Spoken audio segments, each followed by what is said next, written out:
ninyo. Tama. Isa lang naman ang hinihingi ko, Chairman George, ang dami mong sinasabi na hindi naman mahalaga sa issue natin. Bakit ayaw mong i-disconnect sa internet yung automated counting machine bago at habang nagpiprint ng election return?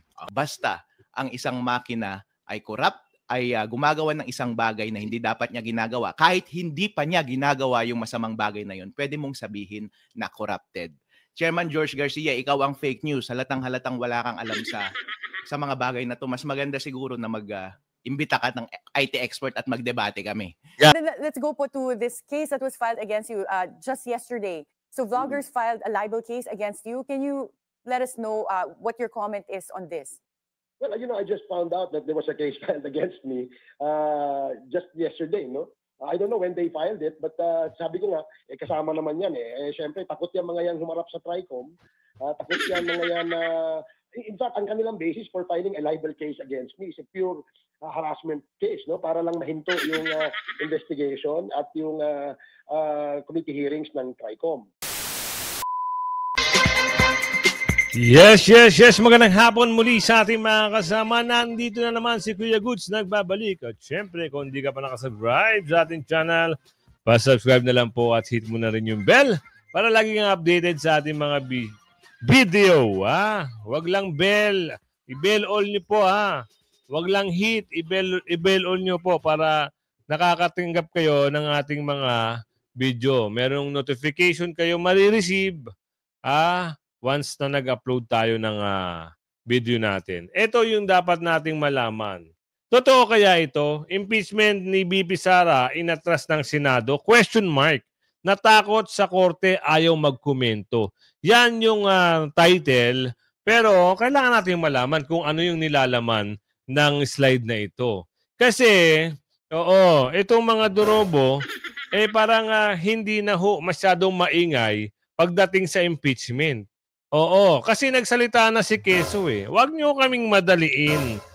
Hindi namin kailangan yung mga pagmamadali nyo. Inupuan nyo ng napakatagal tapos mamadaliin nyo kami. Yan ang kanyang pahayag. Ang sabi niya, sa July 30, ang problema dito, sa July 30 ba, andyan pa ba yung mga dorobo na yan? At yung makulit na Coco Jam, nandyan pa kaya yan? Makakaupo pa ba kayo sa Senado? Hindi na ho, tapos na ang termino ni Coco Jam. Kung makakalusot ba sa pagka-congressman, hindi po natin alam. Pero bago natin simulan ang ating talakayan at reaction, san like, san share, samahan mo ng subscribe, i-bell all mo, at ito, sa dulo ng ating video, meron hong response. Sino to? Dahil nakasuhan ng libel. Kilala nyo naman yung taga Surigao. Na nagparatang, nagsabi na itong mga pinatawag na resource person sa Kamara ay mga narco-vloggers. Ano ang katotohanan ng narco-vloggers na yan? At pinasahuran ng Pogo. Abangan nyo kung ano yung reaction niya at kanyang sagot. Eto pa. Ito maganda. Attorney Harold Respicio, ito yung live reaction ko sa sagot ni George. So merong sagot siya dito sa kay yung taga-milik-milik na nagkaso sa kanya. Kilala nyo yan. Abangan natin. Parang nag-reaction video siya para dito kay Milik Garcia. Simulan na natin ano bang meron dito. Pasok! Mukhang wala ng pag-asang madaliin pa ang impeachment trial ni Vice President Sara dahil tumangging magbigay ng komento ang Senado tungkol sa petisyong isinumite ng kampo ni Vice President Sara sa Korte Suprema na humihiling na ipawalang bisa ang impeachment case na inihain laban sa kanya.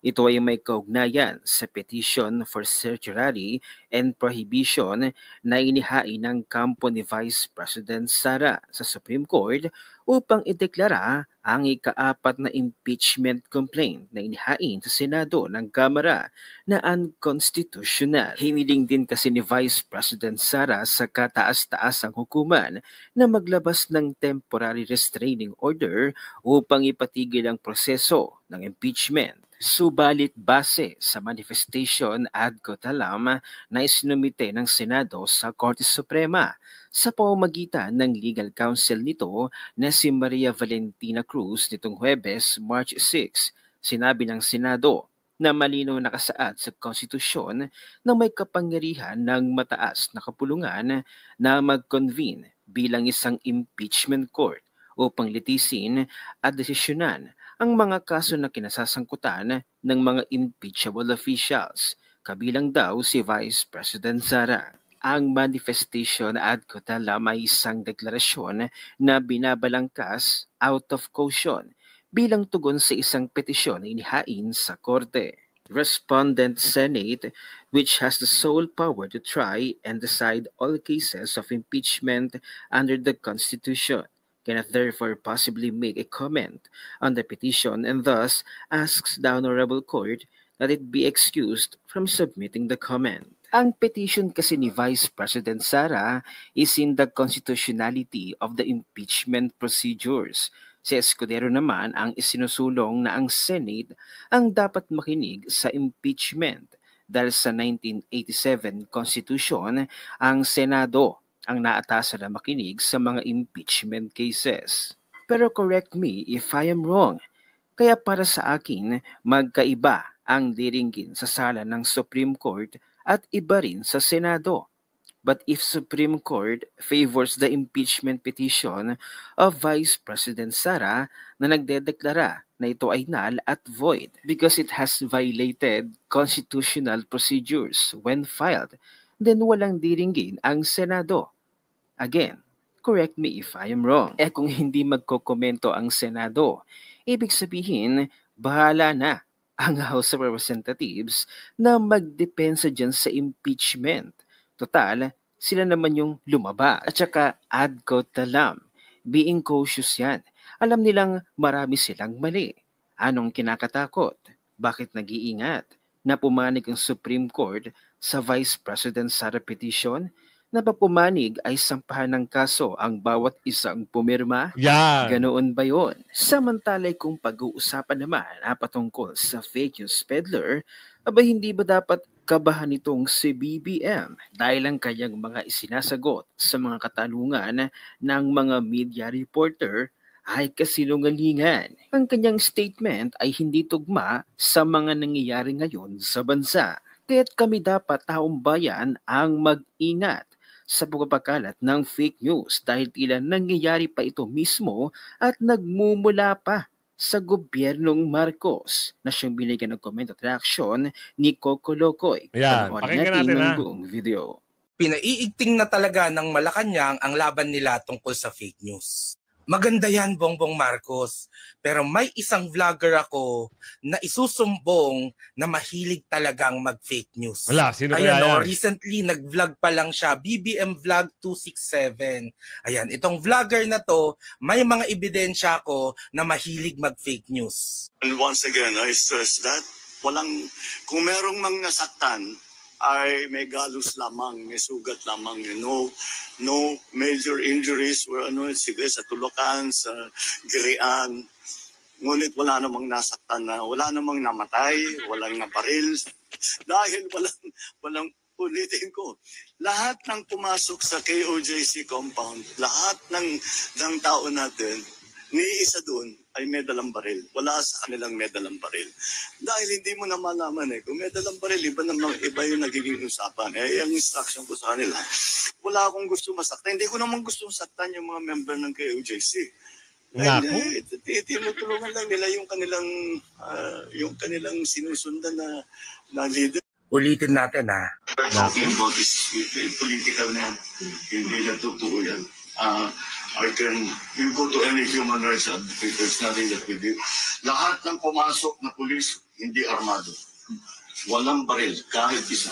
Hindi kami gumamit ng tigas. Wala kaming ginawang ganun. So ano yung human rights violation? Yan ang unang fake news niya. Walang may dalang baril daw ang mga pumasok sa KOJC. Walang namatay, walang nasaktan. Kung may nasaktan daw, galos lang. Hindi lang yon.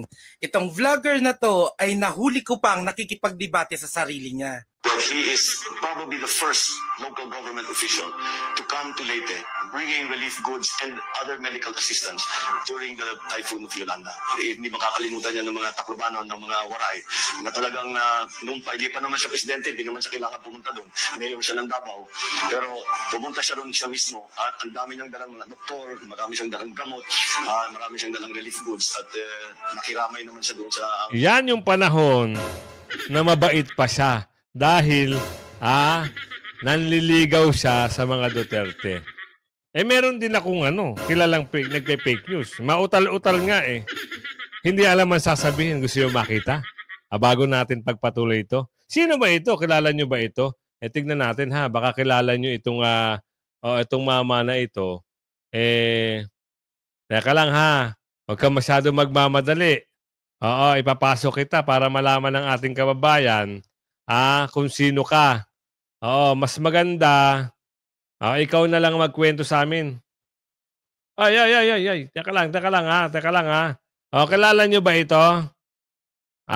Lalakihan natin ha. Intindihin nyo ha. Kung ano sinasabi ni Mama ha. Ako kasi hindi ko rin maintindihan eh. Kung ano yung mensahe niya at gusto niya ipahiwatig. Gaya ng sinasabi ito, pakinggan nyo. May pagmamalaki din ng alyansa. Na ang alyansa, buo po lahat ng kandidato ng bawat pwesto na nang mamimili kayo sa halalan na ito, lahat po sila. Lahat po sila meron po tayong kandidato.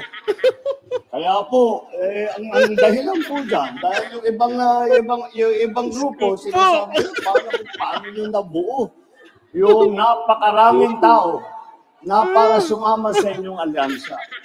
Dito sa isang seafood restaurant, binisita namin. May pagmamalaki din ng alyansa. Ulit. Ang alyansa, buo po lahat ng kandidato ng bawat pwesto na nang mamimili kayo sa halalan na ito, lahat po sila meron po tayong kandidato. Kaya po, ang dahilan po dyan, dahil yung ibang grupo, sinasabi, paano nyo nabuo yung mga kasama, pasensya na kayo, baka medyo puyat lang si Kuya. Kaso nga lang, paano niya mapapagtagpig-tagpi yung statement niya? Ang kanilang live. Maraming tao. Paano niya kaya mapapagtagpi-tagpi yun? Ang hirap ipaliwanag eh. Kahit ako, hindi ko maintindihan. Naintindihan niyo ba? Mga kasama, yan ang aking katanungan. Ito, maganda to kung ano yung... Mismo si Atty. Harold Respicio ito ha. Baka hindi nyo nalalaman. Siya yung magsasalita dito. Ibibigyan niya ng reaction at sagot patungkol kanino. Kay Melec Chairman ha. Kay Melec Chairman para maintindihan natin. Siya na mismo magbabalita sa atin. Magandang umaga po sa inyong lahat. Ito po si Atty. Harold Respicio. Nagbigay po ng statement ang COMELEC kahapon, March 5, sa show ni Doris Begornia. Fake news pa rin daw si Atty. Harold Respicio. Mag-react po tayo. Yan.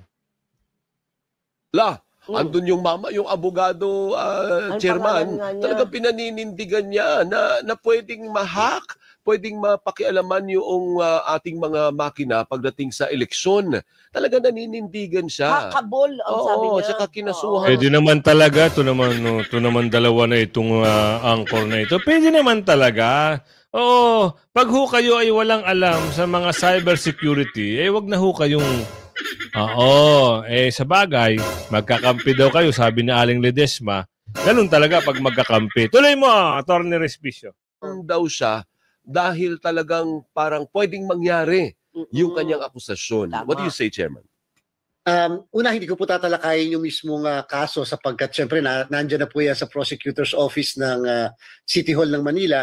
Pero doon lang po sa sinasabi niya, ang sabi po niya kasi, Sir Alvin, Ma'am Doris, dinala namin sa inyong istasyon ang ating mga makina at yan po yung na-demo natin on the spot talaga pagkaaga-aga nung sa programa po ninyo. Una, ang sabi po niya, yun daw po kasing makina ay nakakabit sa internet. Sir, wala namang ganung sinabi. Ang sinabi niya sa statement niya, posible magkaroon ng anomalya kung mahina ang sistema. Pinaliwanag niya, pwedeng pasukan ng hacker. Wala naman siya sinabi na kayo ang gagawa ng... Grabe naman si Siro. Boss, amo! Ang hirap pala intindihin, ano? Oh, ano kaya? Sir Respicio, Attorney Respicio, ano ba yung lingwaheng ginamit mo? Parang hirap na hirap ata silang intindihin. Sabi ni Aling Garcia dito. Sino? Leticia Garcia. Oo, Kuya Gus, parang nahirapan ata silang intindihin yung sinabi ni Attorney Harold. Bakit kaya? Tuloy natin to. Mula umaga hanggang gabi sa araw ng eleksyon. At yan po daw hindi gagana kung wala pong internet connection. Okay. Nakita niyo po doon sa inyong programa, nung dinala po natin, wala na po internet connectivity dyan. Nakasaksak lang po sa kuryente yung mismong makina. In fact, tinanggal pa natin yung saksak kasi pwede nating gumana ang makina kahit hindi po siya nakasaksak sa kuryente sapagkat meron po siyang battery na pwede po tumakbo ng 3 araw. So yun po yung palang may mali. So ang sabi po niya, basta nakakabit sa internet, sure na mahahack po yan. Wala pong kabitan ng internet dyan. In fact po, ang sabi niya, pangalawa, ang mangyayari dyan ay magtatransmit muna ng result. Pagkatapos mag-transmit ng result, tsaka mag-iimprenta ng balota. Pag-transmit na result, pwede rin daw pong ma-hack doon.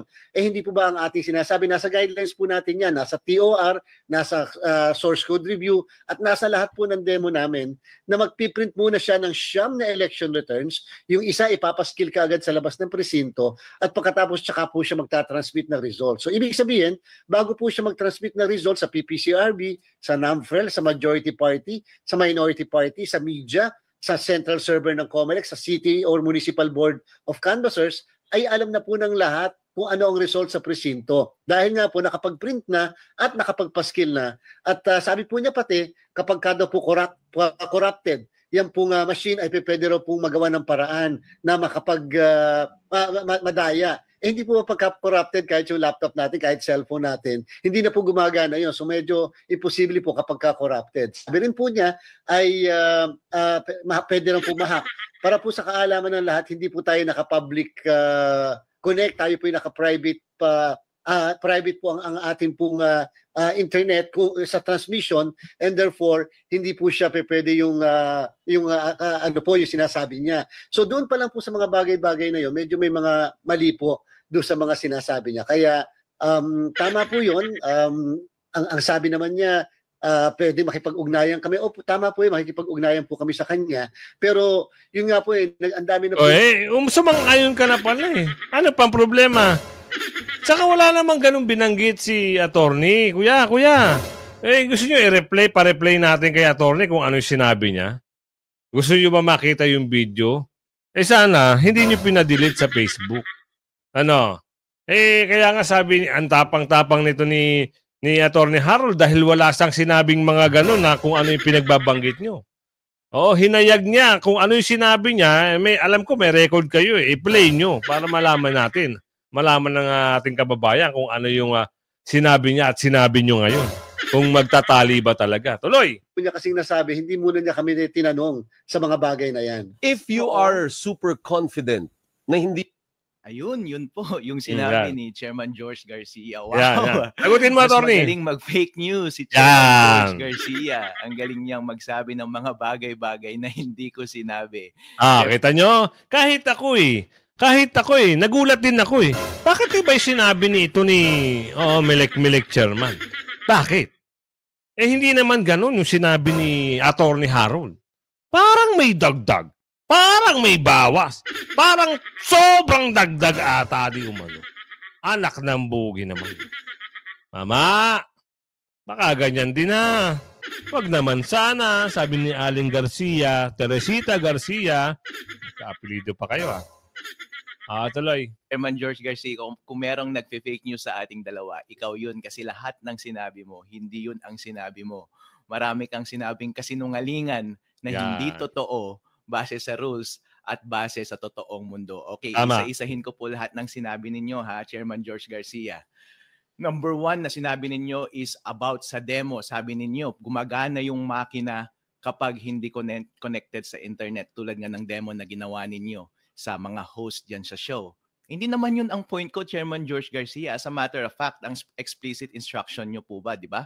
Sa mga COMELEC officers, kapag demo lang, bawal talagang i-connect sa internet yung automated counting machines. Kasi kapag i-connect mo yun at magta-transmit ka ng data, yung server na pagtra-transmitan niya ay yung COMELEC server na. Hindi natin alam kung on na yun or kung on na, malamang production server na yun. Bawal mo nang padalhan ng demo data yung production data, bawal mong padalhan. Kaya sa demo purposes talaga, kahit sa totoong buhay, wag mo dapat ipadala yung totoong data sa production servers. Kaya magandang policy during demo na hindi connected sa internet yung mga voting machines. Kaso nga lang, on election day, connected ba sila sa internet? Ang sagot po dyan, Chairman George, hindi mo sinabi, ang sagot dyan ay totoo.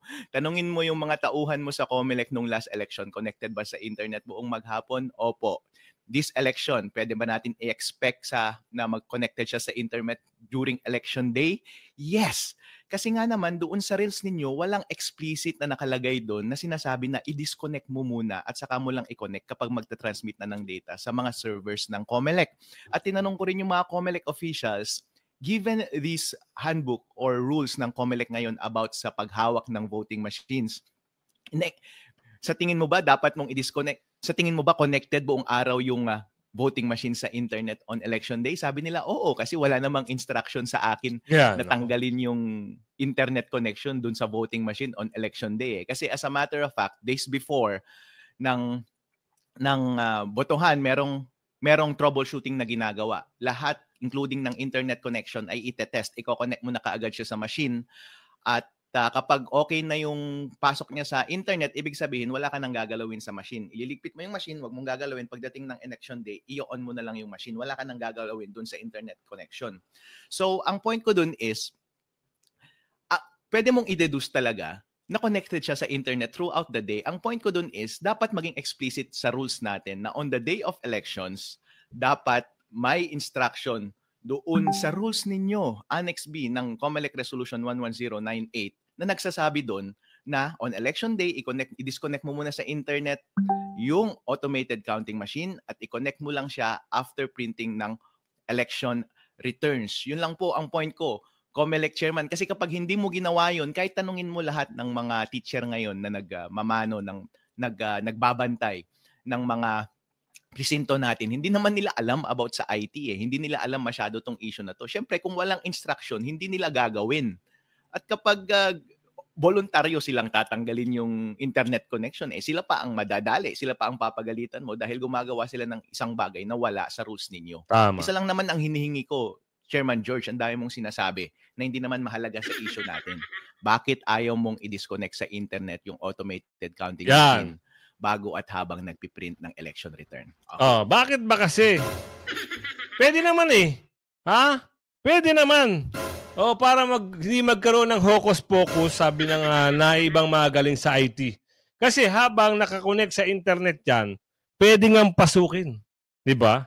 Totoo na naman. Totoo yung sinasabi lahat na. Kasi IT expert to si Attorney Harold. Totoo yan. Kahit nga isang link lang na ipasok dyan sa... Isang code lang na ipasok dyan, basta buhay ang internet, alam na this. Ang nire-request lang, ni attorney, wag nyo munang i-connect. Patapusin nyo muna yung botohan. I-connect nyo, pag na-print na yung, di ba? Saka nyo i-submit. Okay na di ba? Para walang halong, napakagaling mo, Attorney Harold. Isa kang karapat-dapat, tuloy mo lang yung ginagawa mo, attorney, para hindi lumusot yung mga balak nitong mga, alam mo na, tuloy. Yun po yung unang punto ninyo. Ang pangalawang punto po ninyo, sabi ninyo na sinasabi ko na nauuna yung sending ng transmission bago yung printing ng election returns. Hindi ko po sinabi yan. Sinasabi yan ng mga ibang mga commentators, mga ibang critic, pero hindi yan ang statement ko. Totoo po yan na nagsesend talaga, base na rin sa rules ninyo, na ang transmission ay nangyayari after ng printing ng election returns. Tama iyon.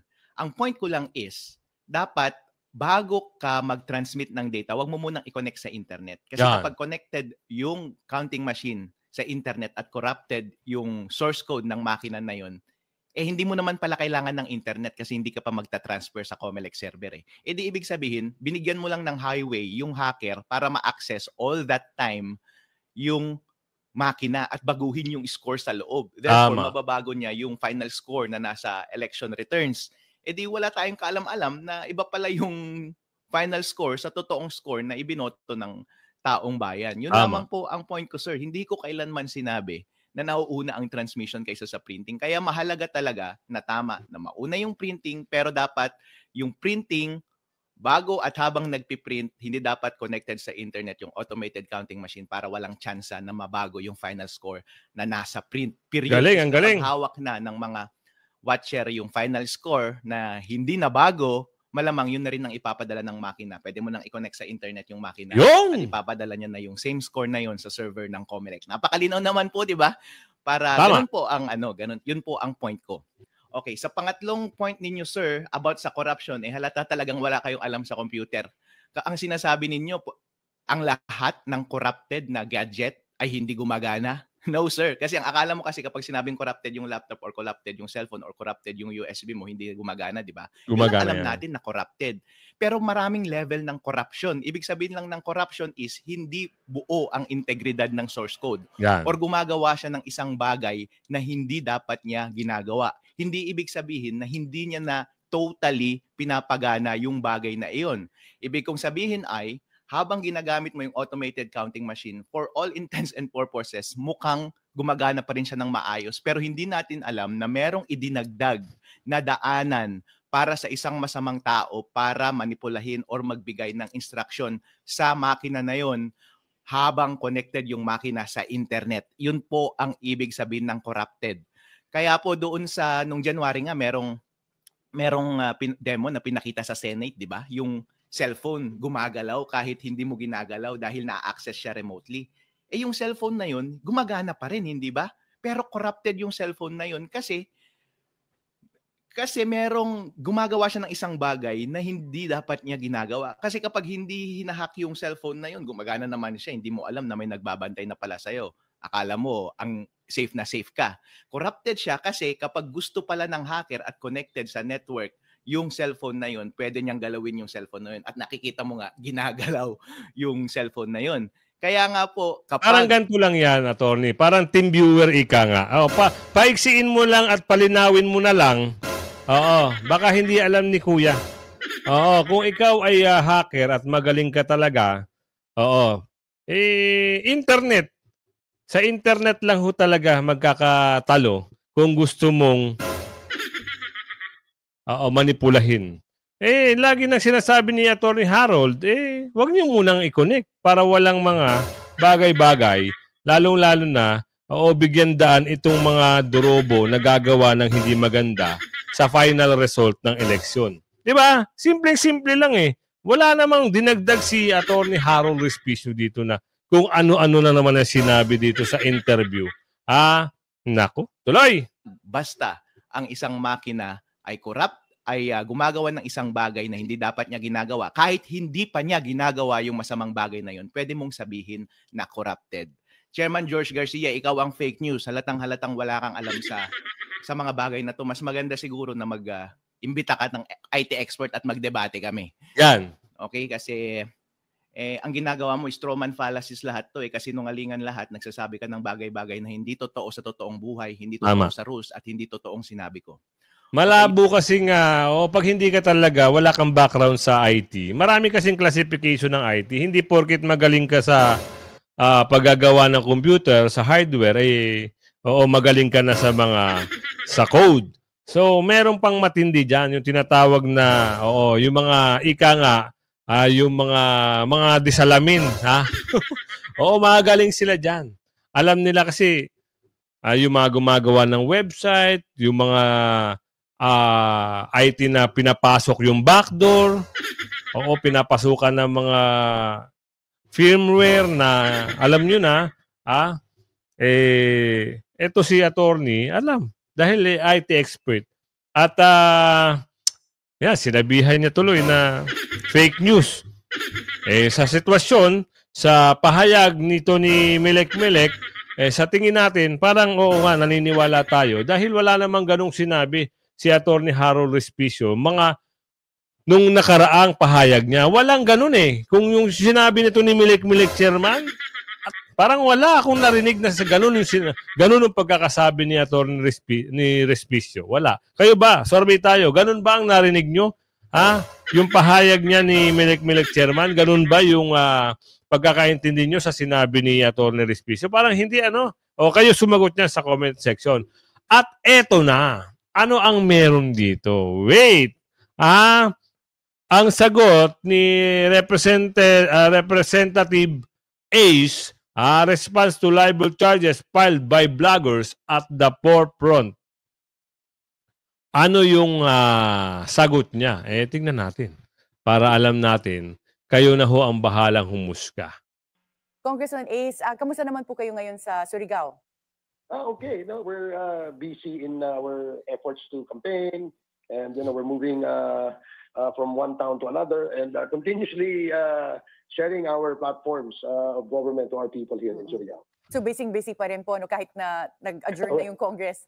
Yeah, medyo busy dahil it's election season, and people are actually expecting to see what the candidates have to offer. So ikot lang kami ng ikot, continuously showing what we can do for the province and for the district. And yung pag-ikot niyo po, this is for your wife who's running for Congress. Is that correct? Yeah, for the whole team. We have a team of Nationalista Party candidates. We call our team in the local political scene as Abante Surigao. So that's what we're doing. We're promoting Abante Surigao. Okay. And Congressman Ace, napakainit na po ngayon dito sa Manila. Is it the same in Surigao? No, baliktad. While mainit siya, dito naman ay tuloy-tuloy ang ulan. Okay. So para dun pala sa mga gustong mag-escape sa init, they should consider going to Surigao. Oh yeah, they want to experience continuous rain for a week without sunshine, they can come to Surigao or any province in Caraga. And then let's go po to this case that was filed against you just yesterday. So vloggers filed a libel case against you. Can you let us know what your comment is on this? Well, I just found out that there was a case filed against me just yesterday, no? I don't know when they filed it, but sabi ko nga, kasama naman yan eh. Siyempre, takot yung mga yan humarap sa TRICOM. Takot yan mga yan in fact, ang kanilang basis for filing a libel case against me is a pure harassment case, no? Para lang mahinto yung investigation at yung committee hearings ng TRICOM. Again, no, they're saying that tinawag ko raw silang narco-vloggers at pogo vloggers. Totoo. Meron akong statement doon sa aking privileged speech na these vloggers who continuously throw fake news or peddle fake news against the government, against anybody in government, seems to be funded, no, by these pogo vloggers and these narco vloggers. I did not name names. Kaya nga naintindihan naman ng abogado nila yan, Karen, and I'm sure it was delivered in a privileged speech, and the meat of the speech was about certain vloggers who follow the narratives of the Chinese in the West Philippine Sea issue. Vloggers who continuously attack the administration, people in the administration who seem to have been hurt, no, by the campaign against pogos, against illegal drugs, and who could have funded this? Siyempre, ito yung mga narco syndicates, no, and mga pogo syndicates.